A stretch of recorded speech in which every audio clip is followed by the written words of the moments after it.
ఓట్ల మెజార్టీని 918 ఓట్ల మెజార్టీకి బీఆర్ఎస్ అభ్యర్థి సునీత తగ్గించగలిగారు. మూడో రౌండ్ కంప్లీట్ అయ్యేసరికి మూడో రౌండ్లో 12,503 ఓట్లు బీఆర్ఎస్ అభ్యర్థి మాగంటి సునీతకు వస్తే 12,292 ఓట్లు మాత్రమే కాంగ్రెస్ అభ్యర్థికి వచ్చాయి. ఇప్పటికీ కాంగ్రెస్ లీడ్లో ఉంది. 918 ఓట్ల ఆధిక్యంలో కాంగ్రెస్ అభ్యర్థి ఉన్నారు. కానీ మూడో రౌండ్లో మాత్రం ఇప్పటివరకు మొదటి రెండో రౌండ్లో బీఆర్ఎస్ ఆధిక్యాన్ని చూపించలేదు. మూడో రౌండ్లో మాత్రం బీఆర్ఎస్ అభ్యర్థి 211 ఓట్ల ఆధిక్యాన్ని నవీన్ యాదవ్ పై చూపించారు. సో ఎంతమంది దీన్ని ఊహించారు? కారు పికప్ అయ్యింది అంటూ కామెంట్ చేశారు. కేసీఆర్ అంటూ మరికొంతమంది కామెంట్ చేశారు. నవీన్ లెగే బాయ్స్ బీఆర్ఎస్ అంటూ కామెంట్ చేస్తున్నారు. సునీత అక్క అంటూ అనిల్ కామెంట్ చేశారు. ఓన్లీ బీఆర్ఎస్ అంటూ యూనిఫైడ్ కామెంట్ చేశారు. నవీన్ యాదవ్ గారు అంటూ రాజు సుంకరి కామెంట్ చేశారు. 100కి 200% నవీన్ యాదవ్ గెలవట్లేదు అంటూ ఈయన కామెంట్ చేశారు. ఓకే, థర్డ్ రౌండ్ పూర్తయ్యేసరికి బీఆర్ఎస్ శ్రేణిలో కొంత ఉత్సాహం కనిపిస్తోంది. థర్డ్ రౌండ్ పూర్తయ్యేసరికి బీఆర్ఎస్ శ్రేణుల్లో కొంత ఉత్సాహం కనిపిస్తోంది. మరి 4వ రౌండ్ స్టార్ట్ అయింది. 4వ రౌండ్ గురించి మీ అంచనాలు ఏంటి? 4వ రౌండ్ గురించి మీ అంచనాలు ఏంటి? మీ అభిప్రాయాన్ని కమెంట్ బాక్స్లో తెలియచేయండి. ఇప్పటి వరకు వచ్చిన ఓటింగ్ని మీకు బిగ్ టీవీ పోల్ని చదివి వినిపిస్తాను. కాంగ్రెస్కి 47% మంది అంటూ ఉంటే బీఆర్ఎస్ గెలుస్తుందని 50% మంది అంటున్నారు. బీజేపీ గెలుస్తుందని 3% మంది అంటున్నారు. ఎస్, కాంగ్రెస్ గెలుస్తుంది అని 47% మంది అంటుంటే బీఆర్ఎస్ గెలుస్తుందని 50% మంది అంటున్నారు. సో ఓటింగ్లో కూడా ఇప్పుడు మూడో రౌండ్ పూర్తయ్యేసరికి బీఆర్ఎస్ అభ్యర్థి 211 ఓట్ల ఆధిక్యతను సాధించారు. ఓవరాల్గా 918 ఓట్ల ఆధిక్యంలో నవీన్ యాదవ్ ఉన్నారు.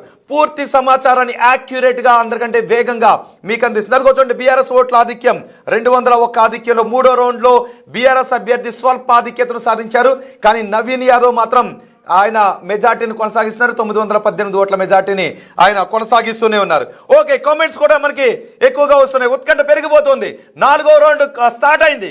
మరి 4వ రౌండ్లో ఈ ఫలితం మారబోతుందా? నవీన్ యాదవ్ ఇక్కడ మెజార్టీని పెంచుకుంటారా? మాగంటి సునీత నవీన్ యాదవ్ని రేస్లో ఓడించి ఈ రౌండ్లో ముందుకు వెళతారా? ఏం జరగబోతోంది? నవీన్ యాదవ్ మాగంటి సునీత రేసు చాలా హోరాహోరీగా జరుగుతోంది. మూడో రౌండ్ వచ్చేసరికి కారు హస్తం రేసు చాలా వేగంగా ఉంది. మాగంటి సునీత నవీన్ యాదవ్ ఒకరితో ఒకరు పోటీ పడుతున్నారు. కానీ నవీన్ యాదవ్ మెజార్టీని మూడో రౌండ్లో కొంతమేర తగ్గించిన నవీన్ యాదవ్ మెజార్టీని కొనసాగిస్తూ వస్తున్నారు. 35,000 మెజార్టీ వస్తుంది అని నవీన్ నారాయణ యాదవ్ కమెంట్ చేశారు.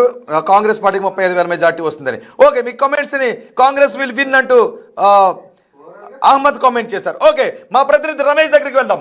రమేష్, మూడో రౌండ్లో కాంగ్రెస్ స్వల్ప ఆధిక్యతను సాధించింది. కానీ ఓవరాల్గా నవీన్ యాదవ్ ఆయన ఆధిక్యతను కొనసాగిస్తున్నారు 918 ఓట్లతో. నెక్స్ట్ 4వ రౌండ్ ప్రారంభమైంది. ఏంటి మూడో రౌండ్ ఫలితాలు వచ్చిన తర్వాత అక్కడ పరిస్థితి ఏంటి? రైట్, 3 రౌండ్లు అయితే ఇప్పటికే ముగిసడం జరిగింది. అఫీషియల్గా ప్రకటించుకున్నా కానీ 3 రౌండ్లు ముగిసేసరికి ఆ కాంగ్రెస్ 2,977 లీడ్లో ఉన్నటువంటి పరిస్థితి కూడా కనిపించింది. పూర్తిగా షేక్పేట డివిజన్ అయితే పూర్తయిందని చెప్పొచ్చు. ప్రస్తుతం వెంగళరావు నగర్, రహమత్ నగర్ చదువుతుంది. 4, 5 ఈ 2 రౌండ్లు కూడా వెంగళరావు నగర్, రహమత్ నగర్నే ఉంచింది. తర్వాత 6వ రౌండ్ నుంచి కూడా యూసుఫ్ కూడా మొదలవుతుంది. యూసుఫ్ కూడా పై ఎక్కువ ఆశలు పెట్టుకున్నారు. యూసుఫ్ కూడా ఖచ్చితంగా ఆ కాంగ్రెస్ పార్టీకి ఇంకా ఆశలు పెట్టుకున్నారు. షేక్పేటలోనే చాలా ఎక్కువగా వచ్చినటువంటి మెజార్టీ ఇంకా రాను మెజార్టీ 10 రౌండ్ల వరకు పెరగడమే కానీ తగ్గేది ఉండదని కూడా చెప్తున్నారు. కాంగ్రెస్ శ్రేణులో మాత్రం ఒక కొత్త ఉత్సాహం అయితే కనపడుతుందని చెప్పవచ్చు. ఎందుకంటే వారు షేక్పేటలో స్టార్ట్ చేసినటువంటి ఓరు వెంగళరావు నగర్, రహమత్ నగర్ వరుసగా వచ్చేటట్టుకుంటే ఇదే విధంగా కనిపిస్తుందని చెప్పవచ్చు. ఇప్పటికే కౌంటింగ్ సెంటర్ల వరకు కూడా కాంగ్రెస్ శ్రేణులు చేరుకుంటున్నటువంటి పరిస్థితి అయితే మనం చూస్తున్నాం. మనం ఉదయం నుంచి కూడా చూస్తున్నాం. కాస్త ఎగ్జిట్ పోల్స్ అంచనాలకు మించే కూడా కాంగ్రెస్కు ఫేవర్గానే కనిపిస్తుందని చెప్పవచ్చు. ఎందుకంటే ఎగ్జిట్ పోల్స్లో షేక్పేట డివిజన్లో చూసినట్టయితే బీఆర్ఎస్కు ఎక్కువగా పోల్ కనపరిచింది. కానీ షేక్పేట డివిజన్లో కూడా కాంగ్రెస్ ఆధిక్యత కనపరచడం ఇప్పుడు వరుసగా వెంగళరావు నగర్, రహమత్ నగర్లో కూడా అదే విధంగా దూసుకుపోవడం. 3వ రౌండ్లో చూసినైతే స్వల్ప ఆధిక్యం ఒక 201 ఓట్ల ఆధిక్యత బీఆర్ఎస్కు కనబరిచినప్పటికీ కూడా మొదటి 2వ రౌండ్లో ఉన్నటువంటి ఆధిక్యతతో ప్రస్తుతం 2,977 ఓట్ల ఆధిక్యంలో అయితే కనపడుతుంది. మరి కాసేపట్లోనే 4వ రౌండ్ ఫలితాలు కూడా వచ్చే అవకాశం అయితే కనపడుతుంది. మొత్తం 42 బూతులు ఒక్కొక్క రౌండ్ కూడా 42 బూతులను లెక్కిస్తున్నారు.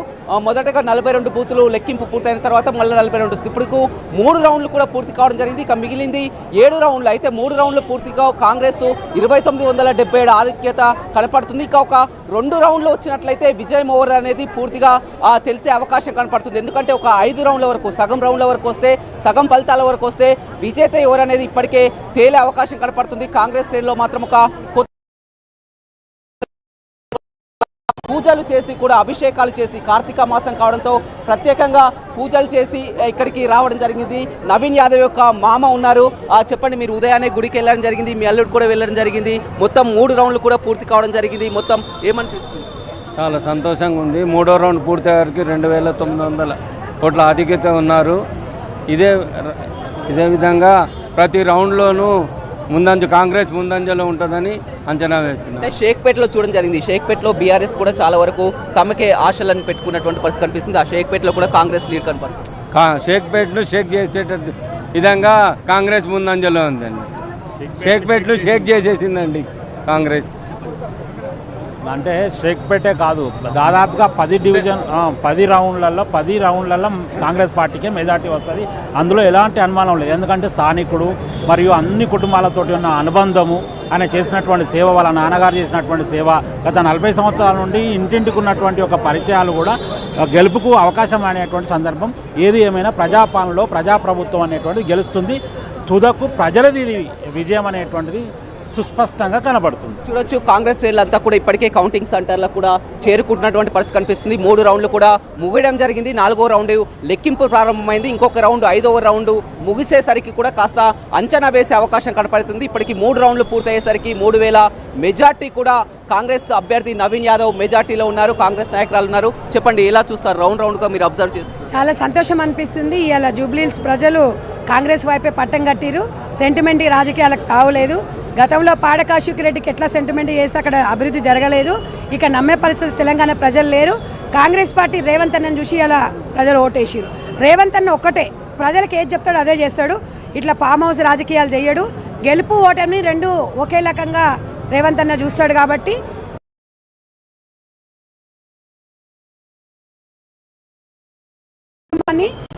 ప్రజల, ఎందుకంటే నవీన్ తమ్ముడు 2 సార్లు ఓడిపోయినా కూడా అక్కడే ఉండి ప్రజల వైపు ఉన్నాడు.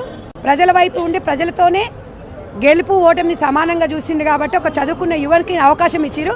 ఇంకొకటి, గతంలో ఉప ఎన్నికలలో కేసీఆర్ ఒక మాట అన్నాడు, ఉప ఎన్నికలలో ప్రజలు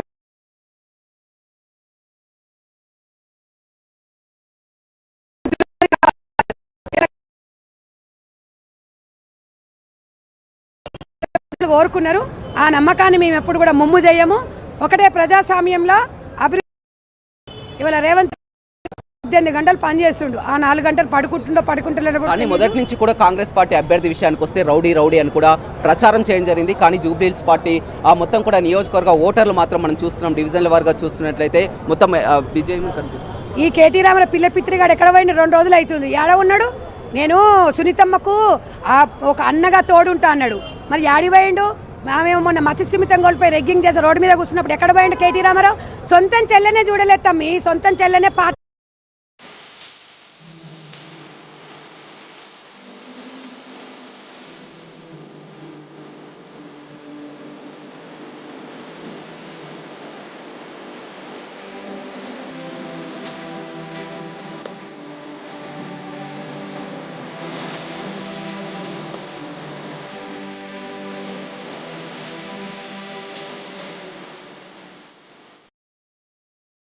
ఇవాళ రేవంత్ అన్న కొడంగల్లో ఓడిపోయినా కూడా ఇక్కడ మల్కాజిగిరి ప్రజలు ఎంపీ ఆశీర్వదించారు.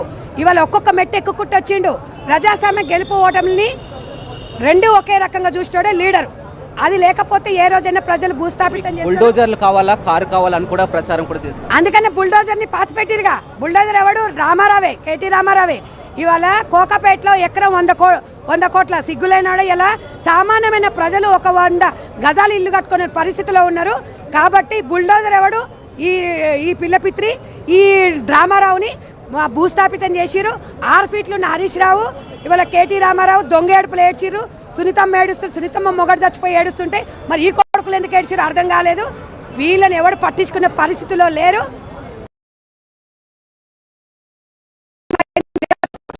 నూతన ఉత్సాహం వచ్చింది. తప్పకుండా జూబ్లీహిల్స్ ఇచ్చిన ప్రజల తీర్పుని మేము గౌరవిస్తున్నాము. సెంటిమెంటా డెవలప్మెంటా రెండే డెవలప్మెంట్ నే ప్రజలు కోరుకున్నారు. సెంటిమెంట్ అనేది ప్రజలు కోరుకోవట్లేదు. ఇప్పటికి 3 రౌండ్లే ముగిసినాయి, ఇంకా 7 రౌండ్లు ఉన్నాయి. 7 రౌండ్లు ఉన్నా, ఎన్ని రౌండ్లు ఉన్నా మీరు ఈరోజు బ్యాలెట్ అప్పటి నుంచి కాంగ్రెస్ పార్టీ ముందడుగులో ఉంది.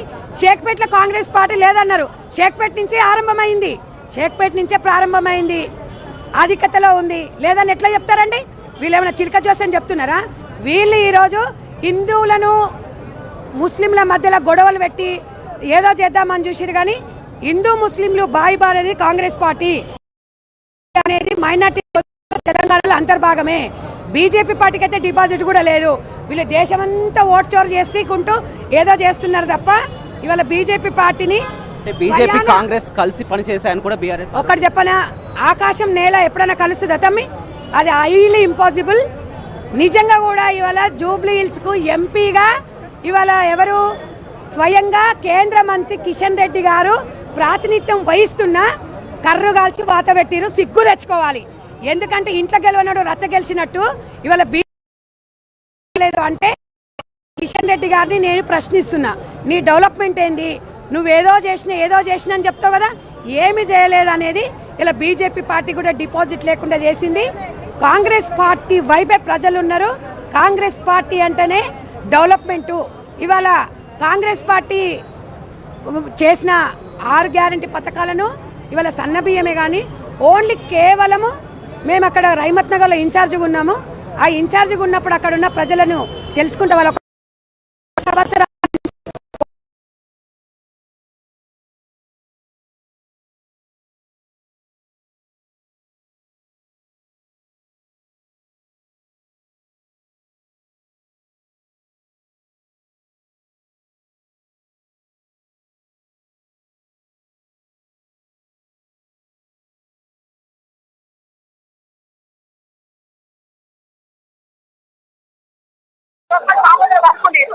ఇంకొక విషయం, ఇవాళ ఉప్పల్ నుంచి పూర్వీకి తీసుకోవాలని చెప్పింది కొడుకులు కాంగ్రెస్ అది తెలంగాణ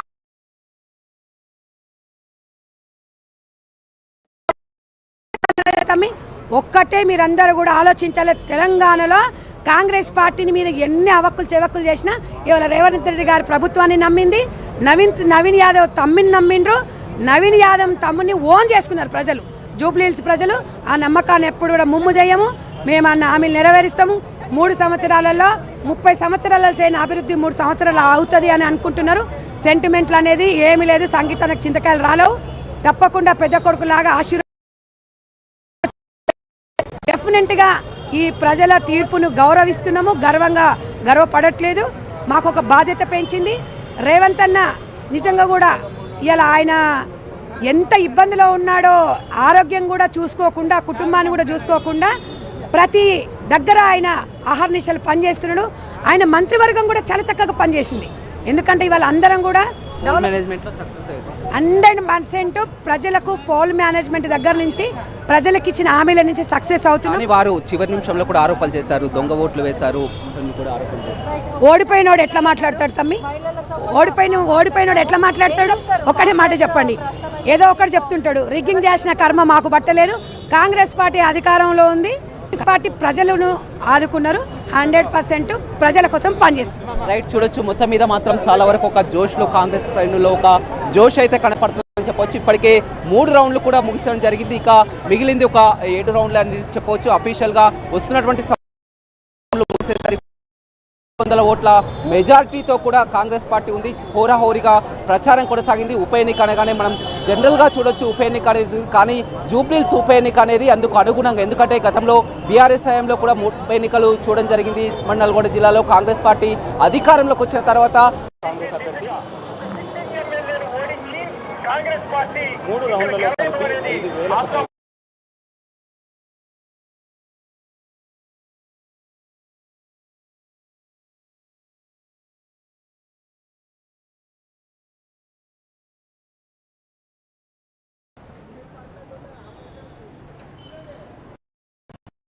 ఓకే.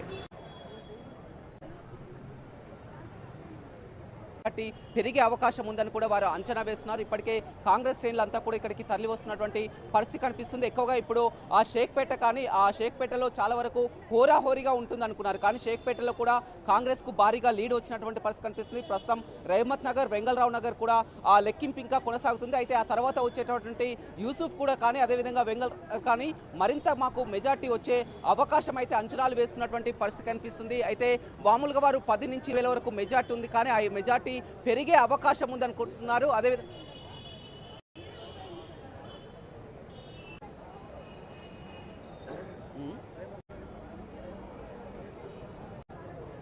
ఓట్ల ఆధిక్యంలో అయితే కనపడుతుంది. మరి కాసేపట్లోనే 4వ రౌండ్ ఫలితాలు కూడా వచ్చే అవకాశం అయితే కనపడుతుంది. మొత్తం 42 బూతులు ఒక్కొక్క రౌండ్ కూడా 42 బూతులను లెక్కిస్తున్నారు. మొదటగా 42 బూతులు లెక్కింపు పూర్తయిన తర్వాత మళ్ళీ 42. ఇప్పుడు 3 రౌండ్లు కూడా పూర్తి కావడం జరిగింది. ఇక మిగిలింది 7 రౌండ్లు. అయితే 3 రౌండ్లు పూర్తిగా కాంగ్రెస్ 2977 ఆధిక్యత కనపడుతుంది. ఇక ఒక 2 రౌండ్లు వచ్చినట్లయితే విజయం ఓవర్ అనేది పూర్తిగా తెలిసే అవకాశం కనపడుతుంది. ఎందుకంటే ఒక 5 రౌండ్ల వరకు సగం రౌండ్ల వరకు వస్తే, సగం ఫలితాల వరకు వస్తే విజేత ఎవరు అనేది ఇప్పటికే తేలే అవకాశం కనపడుతుంది. కాంగ్రెస్ శ్రేణిలో మాత్రం ఒక కొత్త